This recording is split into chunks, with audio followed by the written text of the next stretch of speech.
আল্লাহ তাআলাকে সন্তুষ্ট করার জন্য, রাজি করার জন্য একবার কালিমাতু শুকর আদায় করে দিই, আলহামদুলিল্লাহ। আল্লাহ তাআলা আমাদেরকে এখানে আসার বসার তৌফিক দিয়েছেন।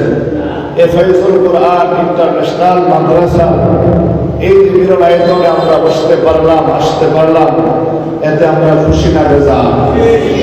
কারণ যেখানে আল্লাহ তাআলার কোরআনের কথা হবে, যেখানে নবী রাসূল সাল্লাল্লাহু আলাইহি ওয়াসাল্লামের হাদিসের কথা হবে, ওই মজমায় আসতে পারা, বসতে পারা, এটা সবচেয়ে বড় ভাগ্যবান, সবচেয়ে বড় কল্যাণ, সবচেয়ে বড় মেহেরবান। এজন্য যারা এখন আমরা আসতে পারি নাই, মেহেরবানি করে আমরা এই সুচিতল ছায়া তলে চলে আসবো। কারণ এই দোয়া মাহফিল আমাদের জন্য এখানে কিছু কোরআনের কথা হবে, হাদিসের কিছু কথা হবে, এখান থেকে আমাদের কিছু পরকালের খোরাক আমরা নিয়ে যাব। আল্লাহ তাআলা আমাদের সবাইকে কবুল আর মঞ্জুর করবেন, আমিন। আজকের এই মাহফিলের মধ্যে যিনি প্রধান মেহমান হিসেবে আসবেন, আমার শাইখুল মুর্শিদ হযরত আল্লাহ হযরত মাওলানা মুফতি কামালউদ্দিন কাসেমী দামাত বারাকাতুহুল আলিয়া, আল্লাহ তাআলা হযরতের নেক হায়াতের মধ্যে বরকত দান করুন, বলেন আমিন। এই সমস্ত আল্লাহর ওলিরা যেখানে যায়, বুজুর্গানের দিন যেখানে যায়, তাদের সোহবতে আসা বসা, এটা কতটা লাভ, কতটা ফায়দা, এটা এখন বুঝে আসবে না। যখন আমার আপনার দুটি চক্ষু বন্ধ হয়ে যাবে, সেদিন বুঝে আসবে যে আসলে ওলামায়ে কেরামের আল্লাহ ওলিদের সোহবতে থাকা কি পরিমাণ প্রয়োজন ছিল, কি পরিমাণ দরকার ছিল। আজকে যারা চন্দ্রনার ময়দানে যায়, সেখানে যাওয়ার আগে তার অবস্থা থাকে একরকম, আসার পরে অবস্থা হয়ে যাবে এরকম, ঠিক কিনা বলে? এটা হলো ওলিদের সোহবতের বারাকা। এজন্য আপনারা যারা মাইকের আওয়াজ শুনতেছেন, মেহেরবানি করে ফয়জুল কোরআন ইন্টারন্যাশনাল মাদ্রাসা এই অডিটোরিয়াম রুমের মধ্যে চলে আসেন। ইনশাআল্লাহ আল্লাহর ওলিরা আসবেন, গুরুত্বপূর্ণ সবক দিবেন, কথা বলবেন। আল্লাহ তাআলা আমাদের সবাইকে আমল করার তৌফিক দান করুন, আমিন। আমি কিছু কথা বলবো কোরআন ও হাদিসের আঙ্গিকে। কোরআন কারীম থেকে আমি একটি আয়াত তেলাওয়াত করেছি, রাসূলুল্লাহ সাল্লাল্লাহু আলাইহি ওয়াসাল্লামের অসংখ্য হাদিস থেকে একটি হাদিস পাঠ করেছি। এগুলোর ভিত্তিতে কয়েকটি কথা বলবো। ওয়া তৌফিক ইল্লা বিল্লাহ। আল্লাহ সুবহানাহু ওয়া তাআলা আমাকে আপনাকে দুনিয়ার জমিনে মানুষ বানায় পাঠিয়েছেন, এই দয়া কার? জোরে বলতে হবে কার? আল্লাহ তাআলা। আল্লাহ তাআলা যদি চাইতেন আমরা মানুষ না বানাইয়া আমাদেরকে অন্য কোনো জীব জানোয়ার বানায় পাঠাইতে পারতেন কি পারতেন না? শুধু তাই না, আল্লাহ তাআলা আমাকে আপনাকে মানুষ বানানোর পরে আমার হাত, আমার পা, আমার অঙ্গ প্রত্যঙ্গ, আমার মাথার ব্রেন, আমার সবগুলো সঠিকভাবে দিয়েছেন কে? এই দয়া কার? যদি আল্লাহ তাআলা চাইতেন তাহলে রাস্তাঘাটে যারা আমার আপনার কাছে টাকা চায়, অন্ধ চক্ষু নাই, যারা আমার আপনার কাছে ভিক্ষা চায়, যারা পা নাই, ল্যাংড়া লুলা, অনেকে আছে লোভা, কথা বলতে পারে না, আছে না নাই? এই সবগুলো তো আমার আল্লাহ বানাইলেন। আমাকে আপনাকে আল্লাহ তাআলা পরিপূর্ণ সুন্দর মানুষ বানাইলেন, এই দয়া কার? শুধু তাই না, মুসলমান, আল্লাহ তাআলা আমাকে আপনাকে পরিপূর্ণ অঙ্গ দিয়েছেন, এতটুকু নয়, আল্লাহ তাআলা আমাকে আপনাকে পরিপূর্ণ অঙ্গ প্রত্যঙ্গ দেওয়ার পরে, সব নিয়ামত দেওয়ার পরে দয়া করে মুসলমান মায়ের ঘরে জন্ম দিয়েছেন, কথা বলে ঠিক কিনা? যদি আল্লাহ তাআলা আমাকে দয়া করে মুসলমান মায়ের ঘরে না দিতেন, কোন হিন্দু, কোন খ্রিস্টান লোকদের গোলামকে দিতেন, আমি কি আল্লাহকে বাধা দিতে পারতাম? আর আমাকে যে মুসলমান মায়ের ঘরে দিলেন, আমি কি কোনো আবেদন করছি? না, এসব হলো দয়া কার? তা আল্লাহ তাআলা এত দয়া আমার আপনার প্রতি করলো, আল্লাহ তাআলার উদ্দেশ্য, আল্লাহ তাআলা আমার আপনার কাছে পৌঁছায়।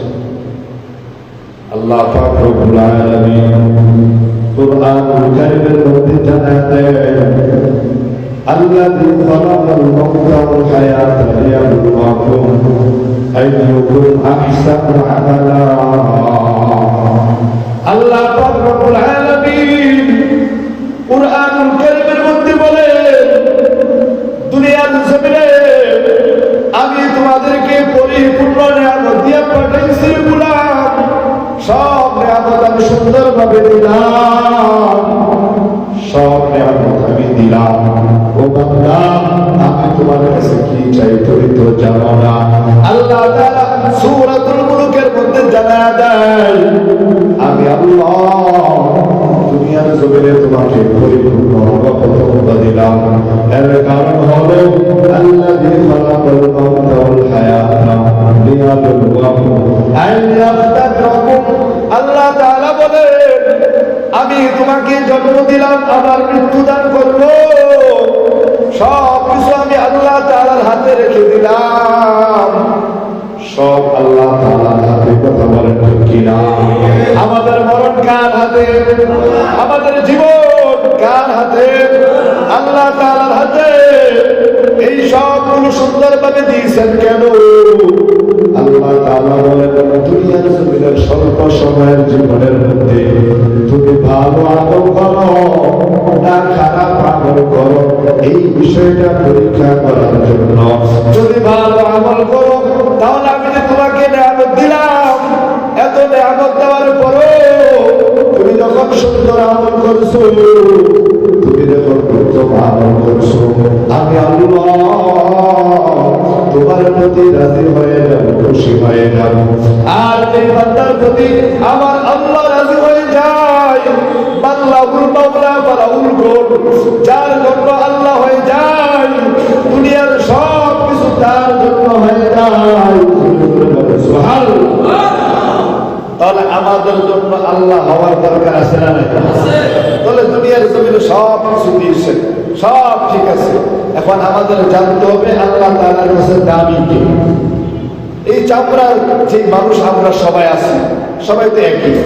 আমারও চোখ আছে, আপনারও চোখ আছে, আমারও কান আছে, আপনারও কান আছে, সব অঙ্গ প্রত্যঙ্গ আমার আপনার বরাবর, সব নিয়ামত বরাবর। কিন্তু আল্লাহ তাআলার কাছে দামি সেটা জানতে। দুনিয়ার জমিনে যার বড় বাড়ি আছে, যার বড় গাড়ি আছে, যার জায়গা সম্পত্তি বেশি আছে, আমার আল্লাহর কাছে সে দামি নয়। আল্লাহ তাআলার কাছে চাকরার মানুষের দাম নাই। আল্লাহ তাআলার কাছে গুণের মানুষের দাম আমার আপনার চোখে যে মানুষ দেখা যায়, এই মানুষের দাম আল্লাহর কাছে থাকতেও পারে, নাও থাকতে পারে। কিন্তু যেই মানুষের মধ্যে দুটি গুণ পাওয়া যাবে, ওই মানুষটা আমার আল্লাহ তাআলার কাছে দুনিয়ার সব মানুষের তুলনায় পরিপূর্ণ দামি হয়ে যাবে। আতিনা ফি দার দুনিয়া না হাসান, আতিনা ফি দার উকবা না হাসান, ইয়া দিনাল মুস্তামিদিন আহদিনা লাফতিখারা বিল উলুমি ওয়াল বিলা। তাহলে বোঝা গেল দুনিয়ার জমিনে যার হাত পা অঙ্গ প্রত্যঙ্গ পরিপূর্ণ আছে, সে আল্লাহর কাছে দামি না, বরঞ্চ দামি হলো দুই ধরনের মানুষ। বলেন কয় ধরনের মানুষ? এই কথা আমার নয়, আল্লাহর নবী হাদিসের মধ্যে জানাই দিয়েছেন। আল্লাহ তাআলা কুরআনুল কারীমের মধ্যে বুঝাই দিয়েছে দুনিয়ার জমিনের মধ্যে যাদের মধ্যে দুই ধরনের গুণ থাকবে তারাই হবে আল্লাহ তাআলার কাছে দামি। এই দুইটি গুণ আমাদের জানার দরকার আছে না নাই? মুসলমান কোরআনের বাপ, এই কোরআনের কথা দিলটা লাগায় শুনো। আমার আল্লাহ তাআলা কোন মানুষকে দামি বলছে? এই তো সামনে রমজান মাস, এমন একটা মাস যে মাসটা এমনিতে দামি হয় নাই। নবী আমার বলেন ওই মাসের মধ্যে আল্লাহ তাআলার মহাগ্রন্থ আল কুরআন নাযিল হওয়ার কারণে ওই মাসটা সব মাসের চেয়ে দামি হয়ে গেছে। মুসলমান শুধু তাই নয়, দুনিয়ার জমিনে কত রাত আছে, হাজারো রাত দুনিয়ার জমিনে আমি আপনি অতিক্রম করছি, কিন্তু সব রাত্র আমার আল্লাহর কাছে দামি নয়। কিন্তু যেই রাত্রে আমার আল্লাহ এই কুরআন লাইলাতুল কদরের রাত্রে যখন নাযিল করলেন, দুনিয়ার সব রাত্র চেয়ে হাজার রাত্র চলে যাক, হাজার মাস চলে যাক, এর চেয়ে কোটি কোটি গুণে আমার আল্লাহ ওই রাতের মর্যাদা বাড়াই দিয়েছে। তাহলে কিসের কারণে? কোরআনের কারণে। যেই ফেরেশতা এই কোরআনকে আল্লাহর নবীর কাছে নিয়ে আসতো, আল্লাহ তাআলার হাজার হাজার ফেরেশতা আছে, কিন্তু সব ফেরেশতার দামের কথা আমার আল্লাহ তাআলা কোথাও বলে নাই। কিন্তু কুরআনুল কারীমের মধ্যে রূহুল্লাহ নামে একজন ফেরেশতার নাম ঘোষণা করেছে। তাফসীরের মধ্যে মুফাসসিরিনে কেরাম বলেন, এখানে রূহ দ্বারা উদ্দেশ্য হলো জিবরাইল আমিন। বলে জিবরাইলের তো দাম কেন, জিবরাইলের তো সম্মান কেন? অন্য কোনো কারণ নয়, একমাত্র কারণ হলো জিবরাইল কোরআন নবীর কাছে নিয়ে এসেছে। সুবহানাল্লাহ। এই কোরআনকে যারাই ধরেছে, এই কোরআনের সাথে যারাই লেগেছে, এই কোরআনকে যারা ভালোবেসেছে, এই কোরআনকে যারা আঁকড়ে ধরছে, দুনিয়ার জমিনে তাদেরকে আমার মালিক উত্তম বলে ঘোষণা করেছে। ঘোষণা কার? মুসলমান, আজকে দুনিয়ার জমিনে আমরা মনে করি যার একটা গাড়ি আছে, বাড়ি আছে, তারাই মনে হয় দামি, তারাই মনে হয় সম্মানী। না না, দুনিয়ার জমিনে তারা সম্মানী হতে পারে, দামি হতে পারে, কিন্তু হাসরের ময়দানে এগুলোর কোনো দাম নাই, এগুলোর কোনো কাম নাই। একমাত্র যাদের সিনায় আমার আল্লাহ কোরআনটা বসায় দিবে, যারা হাফেজ কোরআন হবে, যারা কোরআনটাকে বেশি বেশি মহব্বত করবে, তাদেরকে আমার আল্লাহ হাসরের ময়দানে কোরআনের উসিলায় মাফ করে দিবে। সুবহানাল্লাহ। তাহলে আমি বলতে চাইছিলাম, দুনিয়ার জমিনে চামড়ার যে মানুষ, এই মানুষের দাম আল্লাহর কাছে থাকতেও পারে, নাও থাকতে পারে। কোরআনের সাথে যারা রাখবে, যারা কোরআনের সাথে সম্পর্ক রাখবে, তাদের দাম বাড়াইবেন কে? একটা উদাহরণ দিয়ে বোঝাই। আজকে দুনিয়ার জমিনে কত সুন্দর সুন্দর শহর আছে, দেখবেন থাইল্যান্ড কত সুন্দর পর্যটকের এলাকা, সিঙ্গাপুরে গিয়া দেখেন কত সুন্দর রাষ্ট্র, সব রাষ্ট্রগুলো সুন্দর। কিন্তু যদি কোনো মুমিনকে জিজ্ঞাসা করা হয়, ও ভাই তোমাকে যদি একবার সুযোগ দেওয়া হয় তাহলে তুমি বলো কোন দেশে যেতে চাও? মুমিন মুসলমান এক বাক্যে বলবে, এ ভাই যদি জীবনে একবার সুযোগ আসে তাহলে আমি ওই দেশে যেতে চাই যেই দেশে আমার আল্লাহর ঘর আছে, যেই দেশে আমার নবীর রওজা আছে, যেই দেশে আল্লাহর কোরআন মহাগ্রন্থ, ওই দেশের মধ্যে আমি যেতে চাই। ঠিক কিনা বলুন? আজকে দুনিয়ার জমিনে আমরা দেখি, যখন মাদ্রাসার মধ্যে ছাত্ররা কোরআন পড়ে, একটা কাঁধের উপর কোরআনকে রাখে, যার ডাক নাম হলো রেহান। এই মুসলমান একবার লক্ষ্য করিয়া দেখো, একবার দুনিয়ার জমিনে কত কাঠ আছে, ওই কাঠের কোনো দাম নাই, কোনো দাম নাই। কিন্তু যেই রেহানের সাথে কোরআনটা রেখে গেছে, ওই রেহানটা যদি পায়ের সাথে লাগে অথবা হাত থেকে পড়ে যায়, ছাত্রটা তাড়াতাড়ি বুকের মধ্যে দিয়ে চুমা খায়। ঠিক না? কারণ এই রেহান কার সাথে লাগছে? কোরআনের সাথে লাগছে। কোরআন এত দাম, কোরআন যারা পড়ে এবং পড়ায় তাদের কি দাম? কোরআন তো নিজেই দামি, কোরআনের সাথে যে লাগে তার কি দাম? নবী আবার বলেন, খায়রুকুম মান তাআল্লামাল কুরআন ওয়া আল্লামাহু।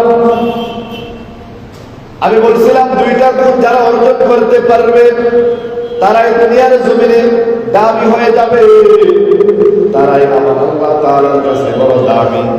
হে মুমিন মুসলমান, এই কথাটা আমার নবী হাদিসের মধ্যে বলে দেন, খায়রুকুম মান তাআল্লামাল কুরআন ওয়া আল্লামাহু। যারা কোরআন পড়ে এবং যারা কোরআন পড়ায়, এক কথায় বুঝতে গেলেন, যেই ছাত্ররা মাদ্রাসায় কোরআন পড়ে এবং যেই উস্তাদরা কোরআন পড়ায়, তাদেরকে দাম দিয়েছেন কে? এই দুইটা গুণ কোরআন পড়া এবং পড়ানোর গুণ অর্জন করতে পারলে দুনিয়ার জমিনেও তারা দামি, পরকালেও তারা দামি হয়ে যাবে। শুধু তাই নয়, যেই সন্তান, যেই মা বাবার সন্তান কোরআন পড়বে, কোরআন হাফিজ হবে, কোরআনকে মুখস্থ করবে, তাদের কি সম্মান? নবী আমার বলেন, দুনিয়ার জমিনে তো তাদের সম্মান দেওয়ার মতো কেউ নাই, কিন্তু আমার আল্লাহ হাসরের ময়দানে যখন বিচার কার্য কায়েম করে ফেলবে, যখন চারদিকে মানুষ পাগল করা হয়ে দৌড়াইবে, সব মানুষ যখন পাগল হয়ে যাবে, হাসরের ময়দানে যখন সূর্যটা মাথার উপরে চলে আসবে, গুনাহগার বান্দাগুলো ওই মাথার চারাগুলো তাপে টাস করে ভেঙে যাবে। হাদিসের মধ্যে নবী আবার বলে, নাফরমান বান্দাগুলো ওই হাসরের ময়দানে সূর্যের তাপে ঘামের মধ্যে ঘামের সাগরের মধ্যে হাবুডুবু খাইবে। এই কঠিন দিবসে আমার আল্লাহ তাআলা হাফিজ কুরআনকে ডাক দিবে, দাঁড়াও দাঁড়াও, ইকরা ওয়ারতাকি ওয়ারাতিল কামা কুনতা তুরাতিলু ফিদ দুনিয়া।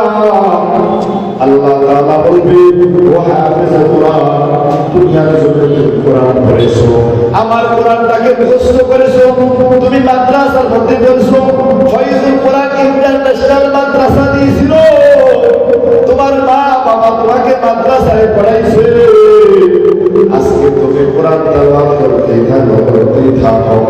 নবী আমার বলেন, ওই সন্তানটা ৬৬৬৬ আয়াত তেলাওয়াত করবে, আর ওই পরিবার তার জন্য আমার আল্লাহ ৬০৬৬ তলা বিশিষ্ট একটা বারাখানা তৈরি করে দিবে।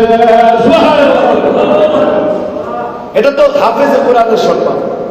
হাফিজ কোরআনকে আল্লাহ তাআলা বলে, তুমি খালি তেলাওয়াত করো আর তোমার জন্য খালি তালা উঠতেই থাকবে, উঠতেই থাকবে। এই কথা নবী জানাই দিচ্ছে, এতে কোনো সন্দেহ আছে? কোনো ভুল আছে? দুনিয়ার মানুষের ভুল হইতে পারে, অন্যান্য মানুষের সন্দেহ থাকতে পারে, কিন্তু আমার নবীর কথার মধ্যে কোনো ভুল নাই।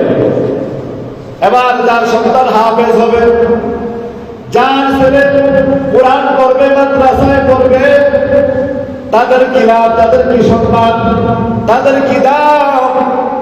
আল্লাহর নবী হাদিসের মধ্যে জানায় দেয়, যখন হাসরের ময়দানে আল্লাহ তাআলা বিচার কার্য শেষ করে, যারা জান্নাতি জান্নাতের মধ্যে চলে যাবে, আর যারা জাহান্নামী যারা জাহান্নামে চলে যাবে, সবাই তো কান্নাকাটি শুরু করে দিবে। কিন্তু হাফেজ কোরআন বলবে, আল্লাহ আমার মা বাবা কষ্ট করে আমাকে মাদ্রাসায় পড়াইছে, এমন বহু সন্তান আছে মা বাবা অটো চালায়, রিক্সা চালায়, ভ্যান চালায়, কিন্তু সন্তানকে মাদ্রাসার মধ্যে পড়ায়, আছে না নাই? অনেক মা বাবা এমন আছে মাসকে মাস দেয়, বড় খাবার খেতে পারে না, কিন্তু সন্তানটাকে বড় আদর করে, সন্তানটাকে আদর করিয়া মাদ্রাসায় ভালো খাবার ব্যবস্থা করে, সন্তানকে ভালো পোশাকের ব্যবস্থা করে। ঈদের সময় বাবা ভালো পোশাক পরে না, মা ভালো পোশাক পরে না, কিন্তু যে সন্তানটা কোরআন পড়ে, যে সন্তানটা আল্লাহ তাআলার কালাম পড়ে, তার জন্য একটা নতুন পোশাকের ব্যবস্থা করে। কথা বলেন ঠিক কিনা? এবার হাফেজ কোরআন বলবে, আল্লাহ আমার মা বাবা কোথায়, যেই মা বাবা না খেয়ে না পরে আমাকে বড় করছে, আমার মা আমাকে ছোট্ট কালে কোলে পেটে করে মানুষ করেছে, এমন বহু সন্তান আছে মা বাবা জান্নাতের মধ্যে চাকরি করে, কিন্তু ছেলেটা হাফেজ, ছেলেটা আলেম হয়ে গেছে। হাসরের ময়দানে ছেলে বলবে, আল্লাহ আজকে আমি একা জান্নাতে যাব না, আমার মা বাবা কোথায়, আমার মা বাবা ছাড়া আমি জান্নাতে যাব না। নবী হাদিসের মধ্যে জানায় দেন, একজন হাফেজ কোরআন একজন নয়, দুইজন নয়, তার বংশ থেকে, তার আত্মীয় স্বজন থেকে, তার পরিচিত জন থেকে 10 জনকে টেনে টেনে জান্নাতে নিয়ে যাবে। তাদের নূরে আতুদারি বরকামাল তারফি আনতা হাসবি যুল জালাল, তুমি কাদের জলিউল্লাহ জামাদার বহর হালে তুমি মেরি নিগাহবান। এই শক্তি আল্লাহর আছে না নাই? এ মুসলমান, এ বৃদ্ধ বাবার পর্দার অন্তরালের মা, মা বাবার কেমন দাম হবে? সন্তানটা যখন বলবে, আল্লাহ আমি আমার মা বাবা ছাড়া ছাড়া জান্নাতে যাব না, আমার মা বাবা কোথায়? আল্লাহ তাআলা বলবে ফেরেশতা যাও যাও হাফেজে কোরআনের মা বাবাকে খুঁজে বের করে নিয়ে আসো। আমার হাফেজে কোরআন মা বাবা ছাড়া জান্নাতে যাবে না। এবার ফেরেশতারা খবর লাগাই দিবে, গিয়া দেখবে হাফেজে কোরআনের মা বাবা জাহান্নামের আগুনে পুরাঙ্গার হয়ে গেছে। সাথে সাথে আল্লাহ তাআলা ওয়াদা করবে উঠে আসো। এবার তারা যখন উঠে আসবে আবে হায়াতের পানির মধ্যে আমার আল্লাহ তাদেরকে গোসল দেওয়ার সাথে সাথে তাদের চেহারার রূপ লাবণ্য আগের যে গুটি গুনে নিয়ে যাবে। সুবহানাল্লাহ। এবার হাফেজে কোরআনের সামনে মা বাবাকে নিয়ে আসবে। হাফেজে কোরআন বলবে আল্লাহ আমার মা বাবার সম্মানের ব্যাপারে আপনার নবী বলেছিল সন্তান যদি হাফেজে কোরআন হয় তাদেরকে হাসরের ময়দানে আপনি নূরের টুপি পরাইবেন, আপনি নূরের টুপি পরাইবেন। এবার আল্লাহ তাআলা বলবে ফেরেশতা আর দেরি করিও না, এ ফেরেশতা আর দেরি করিও না, হাফেজে কোরআনের মা বাবার মাথার মধ্যে আমার নূরের তাজ পরায় দাও। এবার হাফেজে কোরআন বলবে আল্লাহ না না, শুধু মা বাবাকে জান্নাত দিলে হবে না, আমি যে ফয়জুল কোরআন ইন্টারন্যাশনাল মাদ্রাসায় কোরআন পড়লাম আমার উস্তাদরা কোথায়?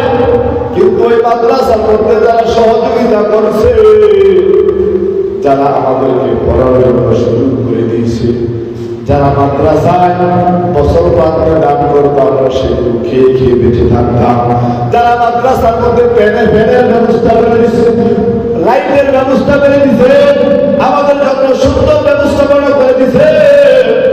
এই জালপুরের মধ্যে এলাকায় কত টাকাওয়ালা আছে, কত পয়সাওয়ালা আছে।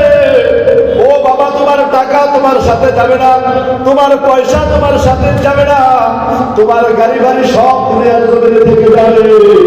তুমি টাকায় দেখো তোমার মতো কত টাকাওয়ালা কত পয়সাওয়ালা আজকে তাদের কবরগুলো ভেঙে মাটির সাথে উৎসাহ হয়ে গেছে। ঠিক কিনা? তাদের কেউ টাকা নিয়ে দিতে পারে নাই, তাদের কেউ খালি বাড়ি ঘর দৌলত কিছুই দিতে পারে নাই রে মুমিন। এই সব দুনিয়ার জমিনে রেখে গেছি, যাওয়ার সময় তেমন কিছু দিতে পারে নাই, ওই যে আসছে খালি হাতে। আবার যে নিয়েছো খালি হাতে, মাঝখানে শুধুমাত্র দুই একটা কাপড়ের কাপড় সাথে নিয়ে নিয়েছে। ঠিক কিনা? এই দুনিয়ার জমিনে অন্য জাহানের বাদশাহ ছিলেন বাদশাহ যুলকারনাইন। বাদশাহ যুলকারনাইন তার সৈন্য সেনার অভাব নাই, তার অনেক রূপ লস্কর ছিল, তিনি তো অর্ধ জাহানকে শাসন করেছেন, তিনার তো টাকা পয়সার অভাব নাই। বাদশাহ যুলকারনাইন যখন মারা যাবে, মারা যাওয়ার একদিন কিংবা 2 দিন আগে সৈন্য সীমান্ত রাখছে, সব সৈন্যরা সামনে আসছে। ও সৈন্য শুনো, ও আমার উজির নাজির তোমরা শুনো, আমি যখন মারা যাব আমার লাশের মধ্যে যখন তোমরা কাপড়ের কাপড় পরাইয়া দিবা, কাপড়ের কাপড় পরানোর পরে খাটিয়ার মধ্যে যখন শোয়াইবা, এই খাটিয়ার মধ্যে উঠাইয়া আমার জানাজা পড়ানোর পরে আর দাফন দেওয়ার আগে আমাকে আমার বাজারের মধ্যে নিবা। এই বাজারের মধ্যে নিয়া আমার এই 2টা হাত আমার খাটিয়া থেকে কাপড়ের কাপড় থেকে বের করে এভাবে বের করে দিবা। এবার সত্য সেবাদ বলে বাদশাহ আপনি এত সম্মানী মানুষ, দুনিয়ার জমিনে আপনার কত সম্মান, যদি বাজারের মধ্যে দিয়ে আপনাকে এভাবে চুরি বলে মানুষ তো আমাদেরকে ভালো বলবে না। বাদশাহ বলে না না না, তোমরাকে যা বললাম তাই করবা, বাজারে গিয়ে আমার হাত তুলে এভাবে ছেড়ে দিবা। বাদশাহ আপনার বলে কারণ কি? সৈন্যরা বলে বাদশাহ এই বেয়াজ্জতি কেন করবো? আমি তোমাদেরকে সবক দিয়া যাই, আমি বাদশাহ যুলকারনাইন দুনিয়ার জমিনে এত টাকার মালিক ছিলাম, এত সম্পদ আমার ছিল, আমি বাজারের মধ্যে তখন আমার হাত বের করে দিবা, বাজারের সব মানুষ দেখবে বাদশাহ যুলকারনাইন যাওয়ার সময় কিছুই দিতে পারে নাই, কিছুই দিতে পারে নাই, শুধুমাত্র খালি হাতে যাইতেছে। কি হাতে বলেন? কি হাতে? যেতে হবে খালি হাতে, যেতে হবে খালি হাতে, সঙ্গে কিছু যাবে না। শরীর জায়গা পাবি, পাবি না রে বিছানা। ঠিক কিনা বলে? যেতে হবে খালি হাতে, যেতে হবে খালি হাতে, সঙ্গে কিছুই যাবে না। শরীর জায়গা পাবি, পাবি না রে বিছানা। আজকে তুমি যাদের লাগি শুধুই পাগল পারা, যেতে হবে একা একা, যেতে হবে একা একা, কেউ যাবে না তারা। ছাড়িতে হইবে মায়ারি বন্ধ, ছাড়িতে হইবে মায়ারি বন্ধ, সাদের লাখানা। শরীর জায়গা পাবি, পাবি না রে বিছানা। ঠিক কিনা বলে? এ মুসলমান, এ ভাই, তোমাদেরকে বুঝাইতে চাইলাম, যখন হাফেজে কুরআন ওই হাসরের ময়দানে বলবে, আল্লাহ আমি শুধু মা বাবাকে নিয়ে জান্নাতে যাব না, কিন্তু আমি যখন মাদ্রাসায় পড়তাম আমাকে অনেকে সহযোগিতা করছে, আমাকে অনেকে দান সৎকার করার কারণে, আমাদের মাদ্রাসার খোঁজ খবর নেওয়ার কারণে, মাদ্রাসার সুখে দুঃখে কিছু মানুষ এমন ছিল যারা মাদ্রাসার প্রয়োজনে সব সময় এগিয়ে আসছে। তাদের সন্তানদেরকে হাফেজ বানাইতে পারে নাই, তাদের সন্তানকে কোরআন পড়াইতে পারে নাই, কিন্তু আমরা যারা কোরআন পড়লাম, আমরা যারা কোরআন শিখলাম, আমাদেরকে তারা সাহায্য সহযোগিতা করেছে। আল্লাহ আজকে তারা কই? আজকে তারা কোথায়? আজকে তাদেরকে ছাড়া আমি জান্নাতে যাব না। এবার আল্লাহ তাআলা বলবে, ফেরেশতা যাও যাও, দুনিয়ার জমিনে যারা হাফেজে কোরআনের সহযোগিতা করেছে, যারা মাদ্রাসার সুখে দুঃখে তারা পাশে ছিল, নিবেদিত প্রাণ ছিল, এমন বন্ধুদেরকে খুঁজে নিয়ে আসো। এবার ওই সমস্ত মানুষগুলোকে যখন খুঁজতে যাবে, গিয়ে দেখবে তারা জাহান্নামের আগুনে পুড়ে ছারখার হয়ে গেছে, তাদের অবস্থা বড় খারাপ। আল্লাহ তাআলার ওয়াদারে তাদেরকে নিয়ে আসা হবে। তাদেরকে আমার আল্লাহ তাআলা কুদরতিভাবে এমন একটা নূর দিবে, তাদের চেহারা আগের চেয়ে বহু সুন্দর হয়ে যাবে। সুবহানাল্লাহ। এবার হাফেজ কোরআন মা বাবা, ওই সমস্ত আত্মীয় স্বজন, ওই সমস্ত পাড়াপড়শি, ওই সমস্ত হিতাকাঙ্ক্ষী যারা তাদেরকে সহযোগিতা করছে, যারা তাদেরকে সব সময় খোঁজ খবর রাখছে, এই সমস্ত এমন কিছু মানুষ নিয়ে এবার জান্নাতের মধ্যে ঢুকে যাবে। আমরা জান্নাতে যেতে চাই কি চাই না? মুসলমান মুখে বললে হবে না। এই তো সামনে রমজান মাস, এই রমজানটাকে কাজে লাগাইয়া কোরআন শিখো, সন্তানদেরকে মাদ্রাসার মধ্যে দিয়ে দাও, নায়নাতুরকে মাদ্রাসার মধ্যে কোরআন শিখাও। একটা কথা মনে রাখবা, দুনিয়ার জমিনে যদিও হাফেজে কোরআন তোমাকে তেমন মডেল সম্পদ এনে দিতে পারবে না, দুনিয়ার জমিনে কোরআনের সন্তানটা তোমাকে তেমন টাকা দিতে পারবে না, দুনিয়ার জমিনে যদিও বড় সার্টিফিকেট অর্জন করতে পারবে না। একবার কল্পনা করিয়া দেখো, দুনিয়ার সার্টিফিকেট কবরে যাওয়ার আগ পর্যন্ত কাজে লাগে, কিন্তু যারা কোরআনওয়ালা, হাদিসওয়ালা, যারা কোরআনটা মুখে রাখে, দুনিয়ার জমিনে তো তারা সম্মানী হয়, কিন্তু কবর করে যখন যায়, আমার আল্লাহ নবীর হাদিসের মধ্যে জানায় দেয়, ওই কোরআনটাকে একটা আকৃতি দিবে মানুষের মতো। এবার মুখের নাকি প্রশ্ন করতে আসবে, কিন্তু চারদিক দিয়া ওই মানুষটা সাদা পোশাক পরিহিত থাকবে, মুখের নাকিরকে সওয়াল করতে দিবে না, প্রশ্ন করতে দিবে না। মুখের নাকির ডানে আসবে বাধা দিবে, বামে আসবে বাধা দিবে, আবার পিছনে সামনে উপর দিক দিয়ে যেদিক দিয়ে আসবে সব দিক দিয়ে বাধা দিবে। এবার কোনখানটাকে বলবে তুমি কে, আমাদেরকে প্রশ্ন করতে দাও নাই কেন? এবার বলবে আমি কি, আমার পরিচয় আমি দিব না, তোমাদেরকে যে পাঠাইছে তাকে বলো। এবার ফেরেশতারা বলবে আল্লাহ আমাদেরকে তো মৃত ব্যক্তিকে প্রশ্ন করতে দেয় না, বলে কে? তোমাকে জিজ্ঞাসা করতে বলছে, ওই ব্যক্তি তো পরিচয় দেয় না, বলো এটা আমার কুরআন। তখন বলে আল্লাহ এটা নাকি আপনার কুরআন। এবার আল্লাহ বলে ফেরেশতা না না না, চলে আসো চলে আসো, আমার বান্দার প্রশ্ন সুবহানাল্লাহ। তাহলে এই সময়টা আমাদের সামনে বাকি আছে না? আজকে মনে রাখবেন, সন্তানকে দুনিয়াবী শিক্ষায় শিক্ষিত করছেন, সবাই দিলের কানে একটা সাক্ষী দিবেন।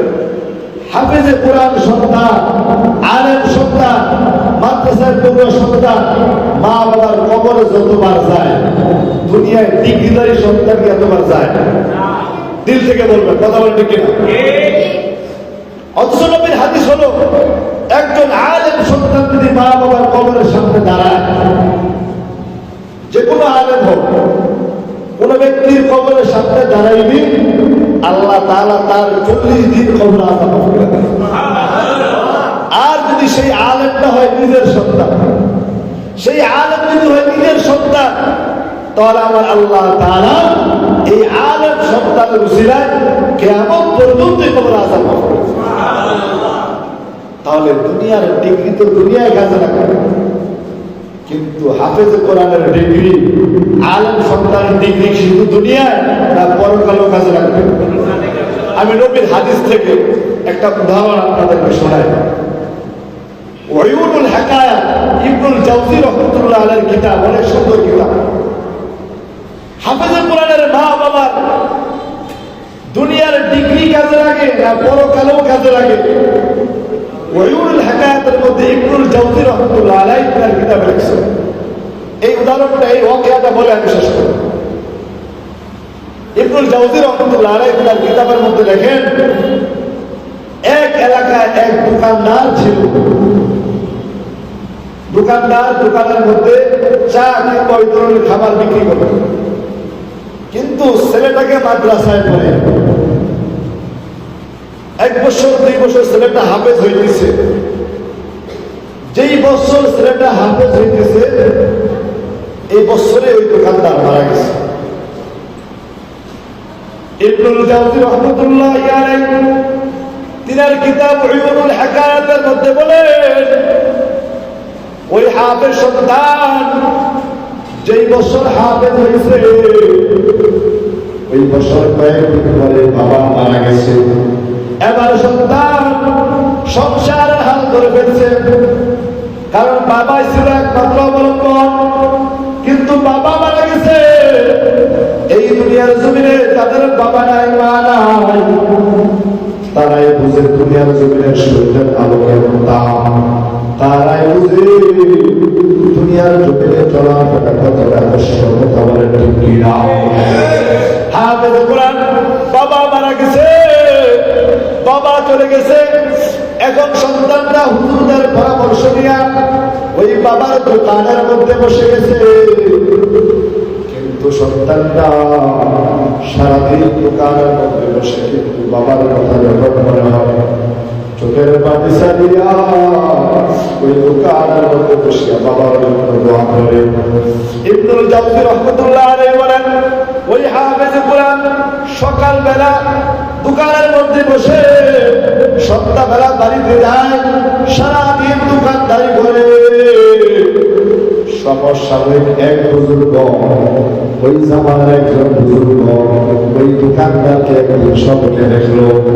দোকানদার খবর করে একটা বড় ময়দানের মধ্যে বসে আছে, সব মানুষ ওই ময়দানের মধ্যে পাগল পারা হয়ে দৌড়ায়। ফেরেশতারা কি যেন ছিটায় দেয়, কি যেন ছিটায় দেয়, সব মানুষ দৌড়ে সেটা নেওয়ার জন্য, গ্রহণ করার জন্য দৌড়ে যায়। স্বপ্নযোগে আল্লাহ ওই বুজুর্গ জিজ্ঞাসা করে, দোকানদার ভাই সবাই দৌড়ায় কেন? তারা কি আনতে যায়, কি গ্রহণ করে? এবার দোকানদার আপনি তো আমাদের এলাকার মধ্যে ছিলেন, আজকে আমি দুনিয়ার জমিন ছেড়ে চলে আসছি, এই যে মানুষগুলো দৌড়ায়, আপনারা যারা উলামায়ে কেরাম, যারা আল্লাহর ওলিরা দুনিয়ার জমিনে যত দোয়া করেন, ফজরের পরে, মাগরিবের পরে, অথবা কোনো ওয়াজ মাহফিলে দোয়া করে, এই সব মিসালে সওয়াব, এই দোয়াগুলো আমরা আল্লাহ ফেরেশতাদের মাধ্যমে সব বলতে গেলের জন্য ভাগ করে দেয়। সুবহানাল্লাহ। এবার স্বপ্ন যুগে ওই বুজুর্গ জিজ্ঞাসা করে, ভাই সবাই দৌড়ায়, তুমি কেন দৌড়াও না, তোমার কি প্রয়োজন নাই? কয় ও বুজুর্গ শুনো, ওই সওয়াবের প্রয়োজন আমার হয় না। বলে কারণটা কি? কারণ হলো দুনিয়ার জমিনে আমার সন্তানটা হাফেজুল কোরআন, এই সন্তানটা সকালবেলা যখন দোকানে বসে দোকানটা খোলার সাথে সাথে সর্বপ্রথম আমার জন্য সূরা ইয়াসিন এমনি ভাবে আর রহমান ওয়াকিআ তেলাওয়াত করে করে আমার জন্য পাঠিয়ে দেয়। আমার আর এই সমস্ত ইসালে সওয়াবের প্রয়োজন হয় না। আমার সন্তান যে সমস্ত সওয়াব আমার জন্য পাঠায়, এগুলোই যথেষ্ট হয়ে যায়। সুবহানাল্লাহ। আমার আপনার সন্তানকে যদি আমরা কোরআনে হাফেজ বানাইতে পারি, মাদ্রাসায় পড়াইতে দিতে পারি, তাহলে এটা তো বোঝা যায় যখন আমার আপনার দুটি চক্ষু বন্ধ হয়ে যাবে, আমার ছেলে মেয়ে অথবা আমার আত্মীয় স্বজন সবাই কাঁদবে, আমার ভাই ব্রাদার কেঁদে কেঁদে আমার লাশ দেখতে আসবে, আমার আত্মীয় স্বজন সবাই দৌড়ে আসবে, কিন্তু আমার যে ছেলে কোরআন পড়ছে, যে ছেলেটা হাফেজ হয়েছে, আমার ওই ছেলে সবার মতো কাটাকাটি করবে না, তাড়াতাড়ি ওযু করবে, ওযু বানাইয়া, কারণ ছেলেটা জানে উলামায়ে কেরাম বলছে বাবা মা মারা গেলে মা বাবার সামনে কোরআন পড়ার আগে আত্মীয় স্বজন সবাই কাঁদবে ঠিক, কিন্তু হাফেজে কোরআন দ্রুত দৌড়াইয়া ওযু বানাইয়া আমার তোমার শিওরে মাথার সামনে বসিয়া আল্লাহ তাআলার কোরআনটা পড়বে, আর মনে মনে চোখের পানি ছাড়বে, আর বলবে আল্লাহ আমার বাবা আমাকে কোরআন শিখাই গেছে, আজকে আমার বাবার কোরআন বড় প্রয়োজন, আজকে আমার বাবার আর কেউ নাই, আমি তার হাফেজে কোরআন সন্তান, এই সন্তানটা কোরআন তেলাওয়াত করবে। যদি মেয়েটা মাদ্রাসায় পড়ে থাকে, ওই মেয়েটা পর্দার অন্তরালে বসিয়া বাবার উপর দোয়া করবে, আল্লাহ আমার বাবা ছোট্ট কালে আমাকে কষ্ট করে করে কোরআন শিক্ষা দিয়েছে, মহিলা মাদ্রাসায় পড়াইছে, আমার বাবা মা আমাকে আলেম বানায় গেছে, আল্লাহ আমার মায়ের জন্য এক খতম বক্সায় দিলাম, আমার বাবার জন্য এক খতম বক্সায় দিলাম। যদি তোমার আত্মীয় স্বজন কান্নাকাটি করে, একদল যাবে দোকানের মধ্যে কাপড়ের কাপড় কিনতে, আরেক দল যাবে তোমার পানি গরম করার জন্য, আমার তোমার গোসল হয়ে যাবে। এর মধ্যে মুসলমান চক্ষুটা বন্ধ করে একবার দিলের কানে বুঝো, আমার তোমার গোসল দেওয়ার পরে আমাকে তোমাকে যখন এই কাপড়গুলো খুলিয়া কাপড়ের কাপড় পরাইবে, সর্বপ্রথম আমাকে তোমাকে পায়ের মধ্যে একটা বাদ দিবি, যখন বাদ দিবি তুমি মনে বলো জীবনে আর কোনদিকেই পাও না, হাঁটতে পারবো না, এবার যখন আমার তোমার কুমারের মধ্যে বাদ দিবে মনে বুঝাবো আর কোনদিন এই কুমার ঘুরাইতে পারবো না, এমনি ভাবে আমার তোমার মাথার মধ্যে ঘুরাইয়া একটা বাদ দিবে,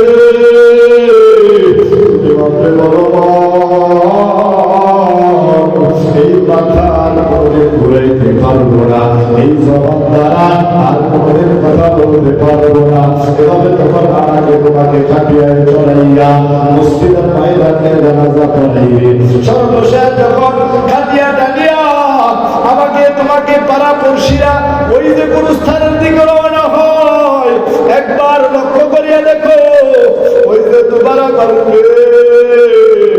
তোমার আমার সন্তান মুখের মধ্যে আঁচল দিয়া হাউ হাউ করিয়া কাঁদে আর বলে বাবা তুমি বলেছ জনমের বিদায় দিয়ে চলে যাইতেছ, এভাবে বাবা কান্নাকাটি করে করে সবাই গুরুস্থানের দিকে যায়।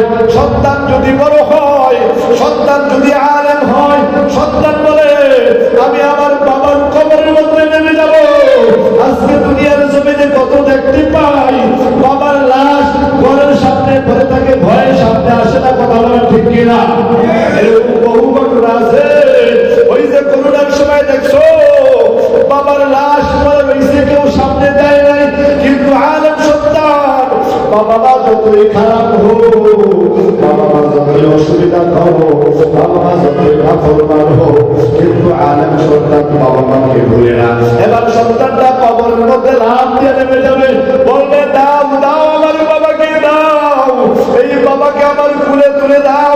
এবার দুনিয়ার জমিনের আরো দুইজন মানুষ আর সন্তান মিলে আমাকে তোমাকে করে নিবে আর বলবে আমার বাবাকে আমার তুলে দাও। আর সন্তানটা কেঁদে কেঁদে বলবে ও বাবা, দুনিয়ার জমিনে তুমি আমাকে কত করে করে করে বাজারে উঠেছ, আমাকে কত জায়গায় নিয়ে গেছো, ছোট্ট কালে তোমার কুলে করে কত জায়গা আমাকে ঘুরাইছো গো বাবা। আজকে আমার একটা মুহূর্তে তোমাকে আমি বলে নিলাম, আমি তোমাকে বেশিক্ষণ রাখতে পারবো না। এই কথা বললাম, সন্তানটা চোখের পানি ছেড়েছে, বাবাকে বাবার মধ্যে শোয়া দেয়। আর সাথে সাথে ওই যে মুখের মুষ্টিটা খুলিয়া বাবার চেহারাটা একবার দেখে, আর শত কষ্ট দুঃখ যাতনা নিয়া বাবাকে পানি দিয়া যখন সব মানুষ চলে যায়, কিন্তু হাফেজ কোরআন সন্তান বলে পানা করছি তোমরা যাও, আমি যাও না। আমার বাবার এখন প্রশ্ন শুরু হয়ে যাবে, আমার বাবাকে এখন প্রশ্ন করবে।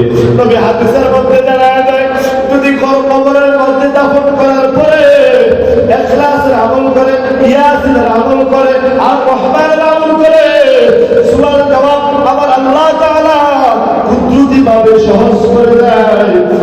এই মুসলমান বুঝানোর জন্য আমি তোমাদেরকে বলি, আমার মা দুনিয়ার জগৎ থেকে বিদায় নিয়ে চলে গেছে, আমার মাকে দাফন করার পরে সবাই চলে গেছে, কিন্তু আমি, আমার মামা, আমার চাচাতো ভাই যারা হাফেজ, আমি সবাইকে বললাম তোমরা যেও না, আমার মায়ের কবরের সামনে দাঁড়াও, সূরা ইয়াসিনের আমল করো। 4 ঘন্টার 4 জনে দাঁড়িয়ে আমল করলাম।